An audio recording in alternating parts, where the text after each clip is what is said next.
إن الحمد لله نحمده حمدا كثيرا طيبا كما يستحق كل محامد. هو الذي أرسل رسوله بالهدى ودين الحق وبلغ الرسالة وأدى الأمانة ونصح الأمة وجاهد في الله حق جهاده وترك الأمة على البيضاء ليلها كنهارها ولا يزيغ عنها إلا هالك. صلى الله على نبينا وعلى آله وصحبه وسلم إلى يوم الدين. أما بعد. طيب, my brothers, what was the first hadith we covered last week? No, do you not show the first hadith? What was the first hadith? Riyaadh As Saaliheen. إنما الأعمال بالنيات. Brothers, we have to remember this. The first hadith Imaam An Nawawi brings was the hadith of Umar. إنما الأعمال بالنيات. Every action judged by intention. طيب, why did Imaam An Nawawi put this hadith as the first hadith? What would you say that? What would you say? What do you think? Yes. Yes. Yeah.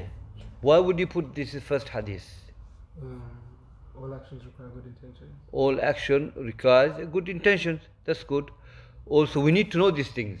Mashallah, you're coming, you memorize these things, you try and remember them, inshallah. So every action judged by intention. So it shows the sincerity is needed for every action that we do. So it shows the importance of niyyah.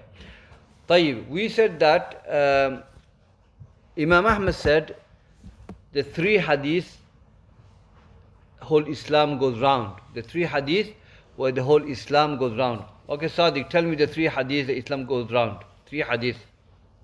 Which three hadiths? So, the Aisha hadith of Aisha radiallahu anha. Because we repeat this so many times, Arba'in as well. So, all innovation is misguided. Okay, and then another second one. Do you remember the second one? No. No. Second hadith. Actions are judged by intention. Okay, what's the other one? Halal and haram is Halal and haram. And the third one is innamal binniyat. These three hadiths are most important hadiths according to Imam Ahmad. The whole Islam goes around these three hadiths. Then we explain why they go around these three hadiths. Why these three hadiths? Remember the explanation I gave?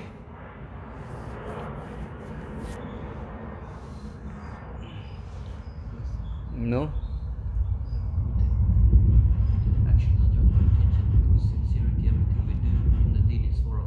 Yeah. So how does Ash hadith comes in? Sorry, was not How does Asha comes in? Hadith of Aisha. So you can know these things. You are able to explain to the people. You're talib al-ilm. You should be able to explain this thing. If you're doing medicine, you'll be burning your sweat to learn everything. This is your deen. You have to know why these three hadiths.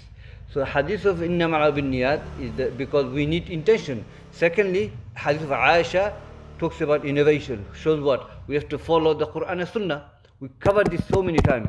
And the third, halal and haram. Why is halal and haram part of the three hadiths? Because the people of the previous scriptures, they used to make halal haram and haram halal. Okay. Now, what do you think? For the explanation that you gave, that when you make intention of doing something halal,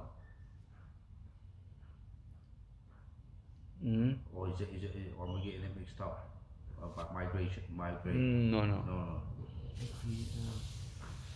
What we do, everything we do in life is either halal or haram. Yes. So our worship goes round halal wa haram.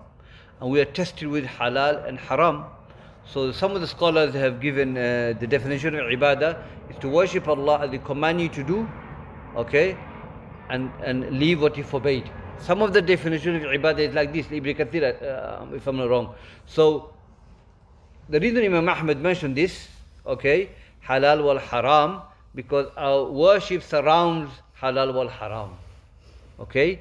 So everything Allah commands us to do, we do, and whatever Allah commands us to leave, we leave. That's our ibadah.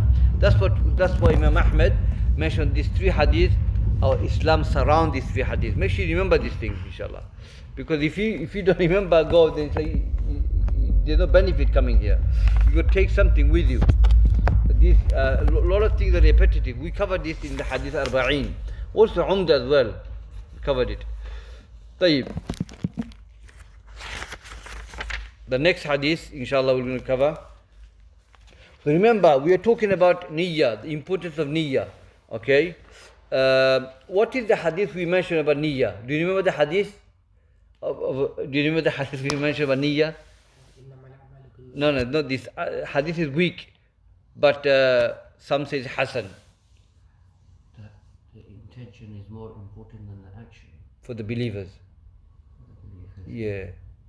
Niyatul mu'min khayru min amali. The intention of believer better than the action. But this hadith is authentic. But let's go on, inshallah. Be more hadith we're going to cover now.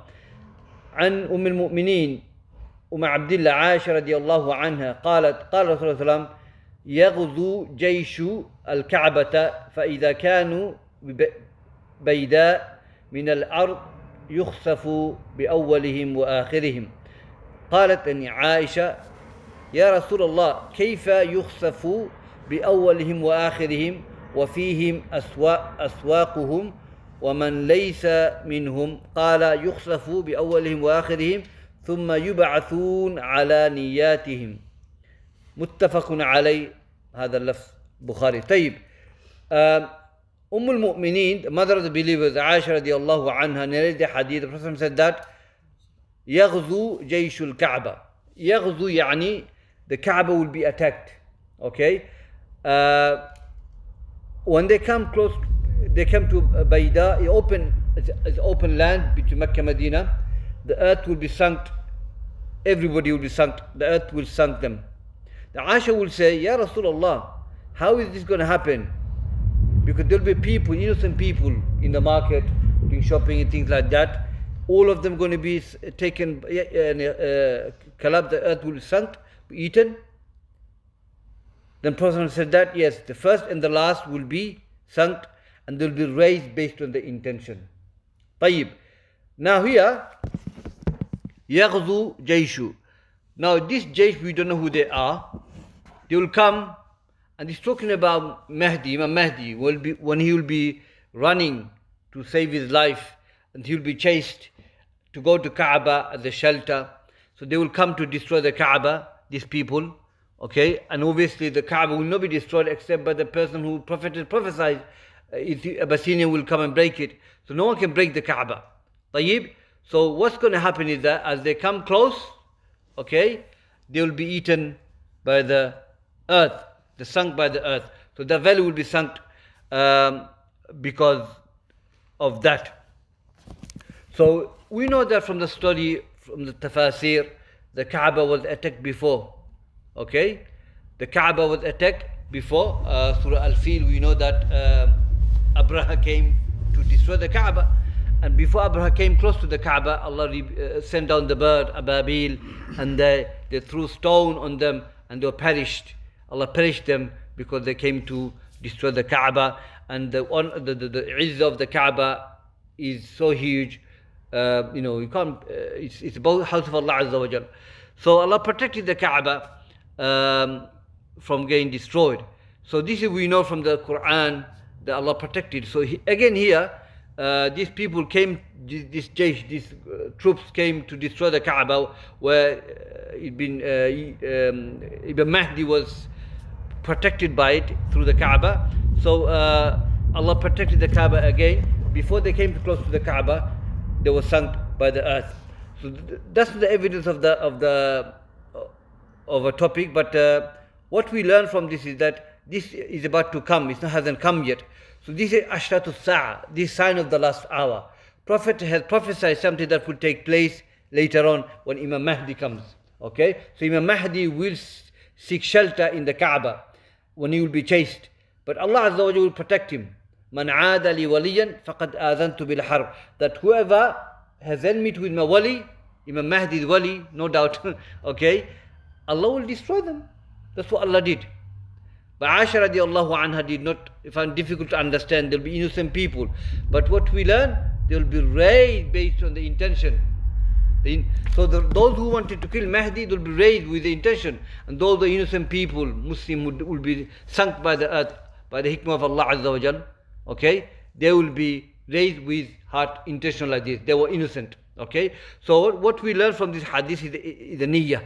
Okay? Niyyah is very important in our life.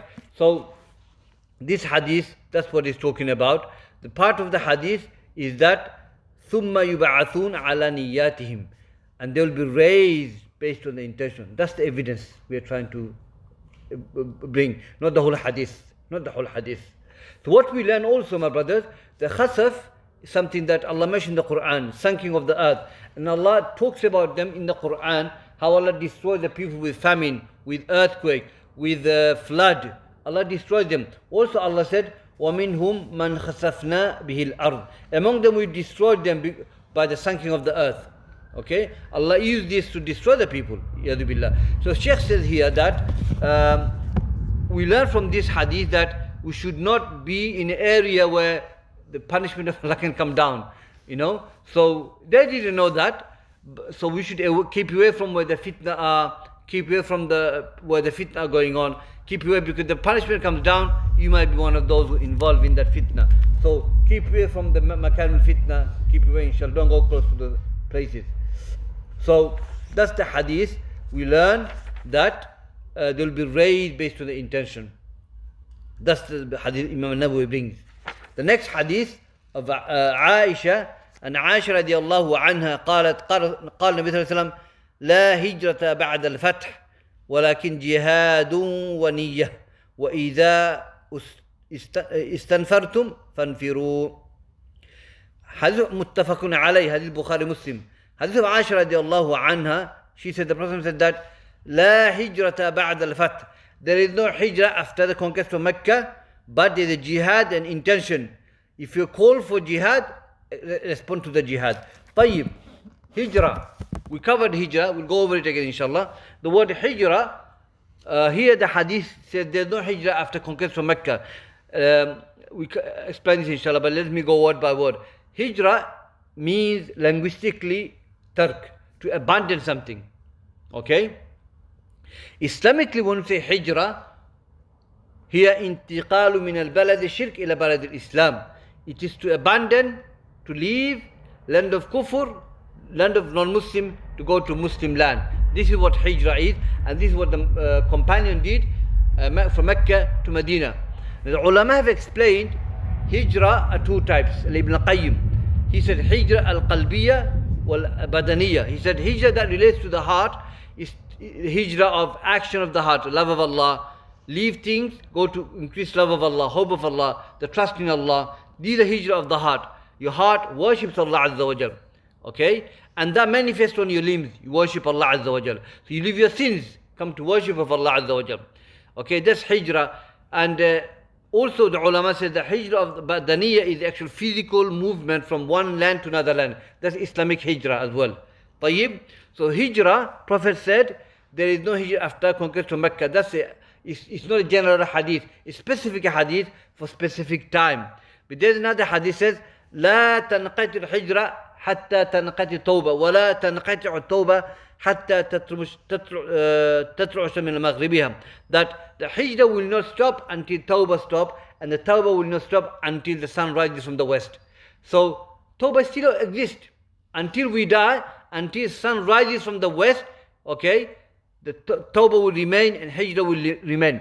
Now Prophet negated hijrah complete because Mecca became Islamic land. Where are you going to go? That's a Muslim land. You don't make hijrah anywhere else. You go to Mecca. The Prophet took over Mecca. He destroyed shirk. He broke the Kaaba, broke the idols. It's a land of Tawheed.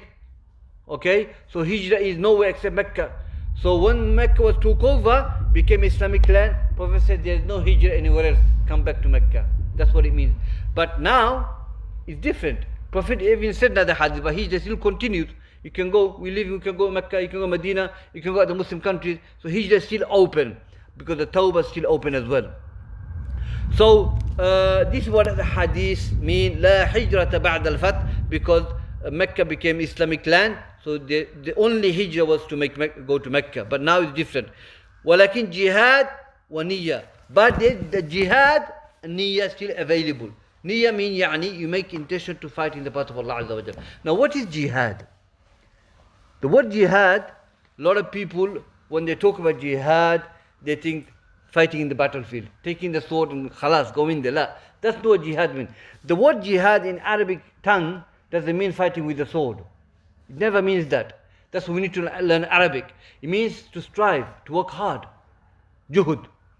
Jihad means striving hard, working hard. If I say Muhammadun Mujahid, he's a hard worker. So if your brother strives to learn the deen, he prays Fajr, every salawat in the masjid, you could say, Hada Mujahid, mashallah. He's a Mujahid, meaning that he's a hard worker. So the jihad, lughatan, linguistically means hard work, to strive, to do things. Okay? Ana ujahid an ahfaz al-Quran. I'm working hard to memorize Quran. So jihad here means to work hard. Linguistically, that's what it means, to work hard. But the word they use for battle is ghazwa. Ghazwa, ghaza yaghzu, mean to fight, to attack, to assault. That's what it means. But the jihad doesn't mean that, it doesn't come. But Allah does use jihad mean battlefield as well. But generally, linguistically, jihad means to strive, work hard. Okay, that's what it means, jihad. Now, Ibn Qayyim rahimahullah, he mentions that jihad arba'a maratib. Jihad of 4 levels. Okay, or first of all, jihad are two types of jihad. Jihadun nafs, jihad ma'a shaitan. Okay, jihad of nafs are 4 levels. This is Zadul Ma'ad, Ibn Qayyim says. Jihadun nafs, jihad with the soul, are 4 levels. The first is jihad talabatul ilm. Okay, jihad of learning knowledge. So Ibn Qayyim rahimahullah, he says that learning Islam is part of a jihad. Okay, you have to work hard. Okay, it's not easy to learn Islam. You have to strive. You have to sacrifice sleep, many things. So seeking knowledge is part of jihad, hard work. Okay. Then second level of jihadun nafs is amalu bil ilm. Okay, al-amalu bihi. Al-amalu bihi yani al-amalu bil ilm, to act upon your knowledge. To act upon your knowledge. That's part of jihad. Okay? It's that we just memorize, we learn, but no amal. Yadu billah. That's the part of our deen. Deen is to have knowledge and act upon the knowledge. And in the Quran Allah said, هو الذي أرسل إليكم رسولا.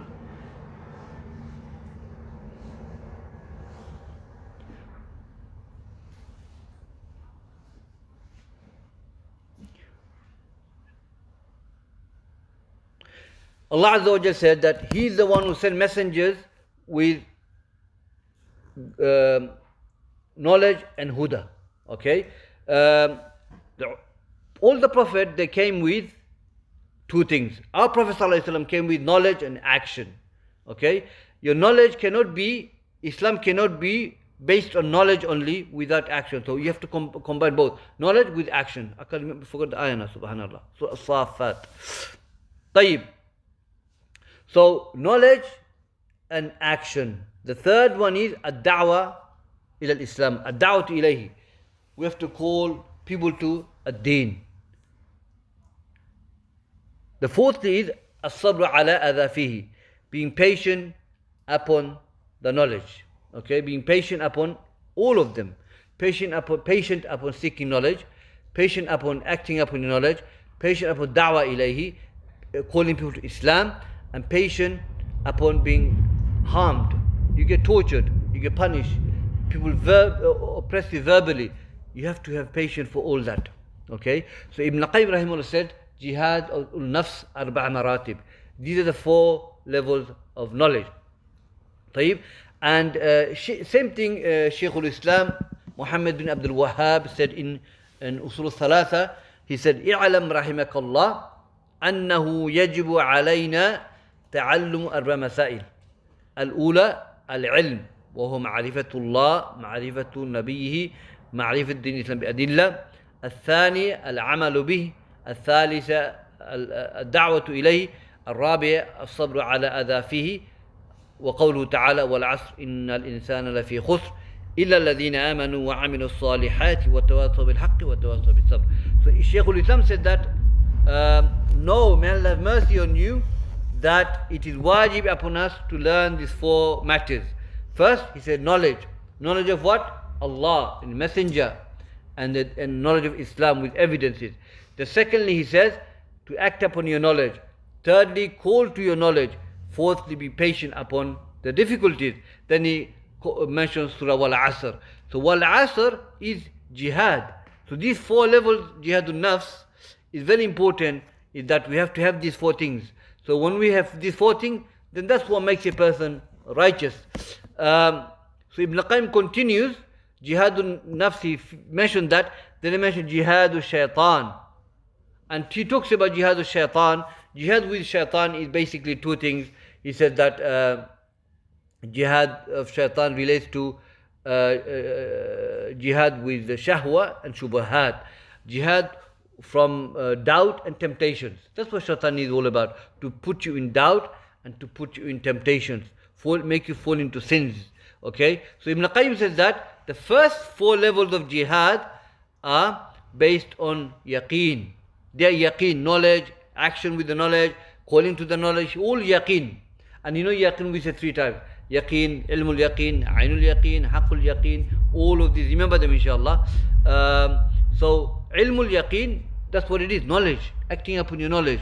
All is based on yaqeen, and they will develop your yaqeen inshallah. The more we learn the deen, the more yaqeen will develop in our life, the convictions. And the third, jihad with shaitan, is based on sabr. It goes around sabr. So when Iblis calls us to fall into doubt, when Iblis calls us to fall into temptations, nasbir, we become patient, we don't fall into these sins. Okay? So Ibn Qayyim says, sabr are three types, that will help you inshallah. Sabr is as-sabr ala ta'atillah. Sabr upon worship of Allah. Yani you continue to worship Allah. Okay? You don't give up. Sabr an ma'asiyatillah. Be patient against the sin of Allah. You don't fall into sins. Okay? And the third is as-sabr ala aqdarillah, being patient upon decree of Allah Azza wa Jal. So when Ibn Qayyim says fighting yourself from doubt and temptation, it is sabr. We need sabr for that. So he talks about this level of jihad, Ibn Qayyim, in his book Zadul Ma'ad. So the most important jihadun nafs, which is the four stages he mentions: knowledge, action, calling to the knowledge, and being patient inshallah upon the difficulties. So these are the most important jihad, and this is what we living in this society reflect upon us. This is what we are doing now, and we can see that, isn't it? These four stages of jihad. So one Prophet ﷺ, he negated hijrah after conquering Mecca, but then he said, but there is jihad and niyyah. So here jihad we're talking about, these four levels, but we also have jihad which Allah talks about, mentioned in the Quran, jihad in the battlefield. Allah used the word jihad as well. Okay? So when we go, jihad, after all this, when it comes to jihad, you have two types of jihad. Jihadul difa', defense, and offense. Sheikh talks about it, jihad, offense and the defense. Defense is that when people come to destroy Islam, destroy the nations, everybody have to fight to defend the deen of Allah Azza wa Jal. Okay? And a person who fight to raise the word of Allah, then that's true jihad. Okay? But other than that, it's not jihad. Someone dies for the flag or the country, no, that's not jihad. Prophet ﷺ was asked, he said the jihad is the one who fight to raise the word of Allah. Okay? Offense is not fard on everyone. You go out to fight the non-Muslims, to give da'wah, then fight eventually. It's not wajib upon everyone to go. Okay? Certain people will go, but the Amir will decide. But defend, when you're defending, everybody have to fight. No one can run away. Even the females have to fight as well. Subhanallah.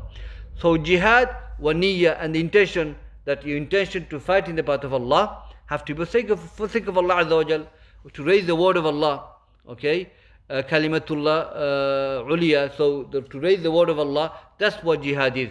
Not for the country, you fight for the country or for the flag. That's not considered to be jihad. No.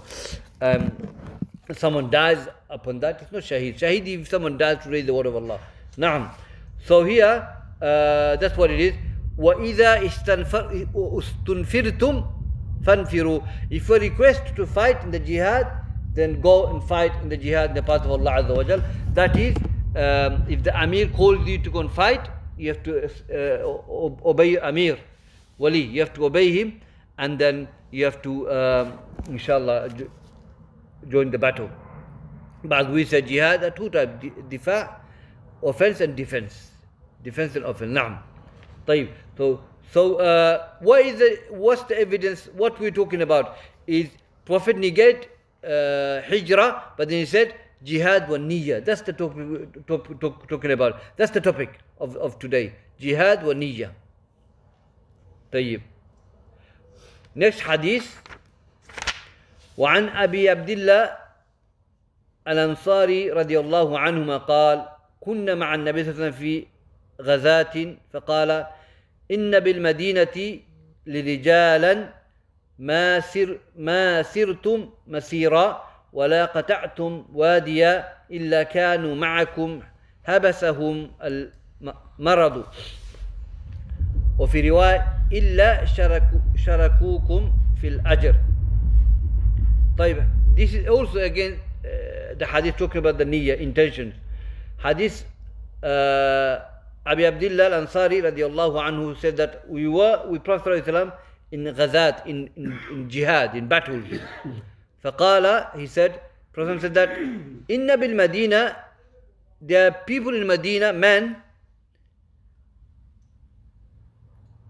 you have left them, you left them in Medina, or you haven't left them in Medina, or you haven't left the land, except they are with you. And what holds them is the illness. So they've left for jihad, okay, but you haven't left them. Even though they're in Medina, but you haven't left them, and they're still with you in ajr. Okay, so what does he talk about is the niyyah. Okay, the in the intention, they are with you. If they weren't ill, they'll be with you now. But because of the intention is there, even though they can't come because of the illness, they still get the ajr. They still get the reward, even though they're not with you in jihad. So what holds them back is the intention, and shows the intention, the status of intention is so high, even though they are not in the battlefield, but because subhanallah, they're in Medina, the illnesses hold them back. Otherwise they would have been in the jihad. Because of the intention, Allah has given them the reward of jihad. In another hadith, Prophet said that إذا مرض أحدكم أو سافر كتب الله له أجرا كما يفعل وهو مقيم والصحيح. مقيم والصحيح. That if one of you become ill or travel, okay, except Allah has written the reward for that person as if when he does the action, when he's not a traveler, not he's an ill person. Meaning that, for example, a brother became ill. He's in the house, he can go to the masjid for jama'ah, but he still gets the ajr because he normally goes to the masjid to pray. He still gets the ajr for the niyyah. A person traveled to another place and he can't pay the jama'ah, okay, because the musafir is gone, but he still gets the ajr of the jama'ah because he would have prayed in jama'ah. Can you see that? So that's the hadith talking about. So this hadith is talking about the brothers who are in Medina, they hold back because of the ill, but they're still with you, brothers, in the reward. They're still with you. They not might be working with you, but the reward, they'll share the reward with you as well, because the intention is still there for them to fight the battle. وروى البخاري عن أنس رضي الله عنه قال: رجعنا من غزوة تابوك مع النبي صلى الله عليه وسلم إن أقواما خلفنا بالمدينة ما سلكنا شعبا ولا واديا إلا وهم معنا حبسهم العذر. So another hadith, Anas radiallahu anhu, he said that we came back from the Ghazwa to Tabuk with Prophet ﷺ. Indeed, there were people behind us in Medina, and we did not pass any valley, okay, except they're with us. Okay, what holds them back is some certain type of excuse they had, legitimate excuse. Why? Because they couldn't go, but their reward is still with Allah. The reward is still with Allah because the intention was to fight in the battle because of some important reason they had, they couldn't go. Sharia legitimate reason, they could not go. So basically what we learn is that because the intention, they still get the reward from for the ghazwa, for the jihad. So my brothers, so we continue with this. We'll continue next week, inshallah. Jazakumullah khair. Hayyakumullah. If there's any, we covered 3 hadiths today, so we'll continue next hadith number 5 next week, inshallah. Any question, clarification, inshallah? I'll answer it now. 3 types of sabr. What's the third one? Sabr ala aqdarillah, being patient upon decree of Allah Azza wa Jal. Yeah. Anything you want me to clarify?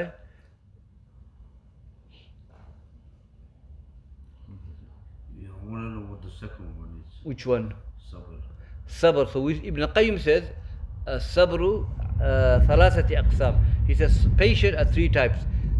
Patient upon worship of Allah, which means you continue to worship Allah, you don't give up. Okay.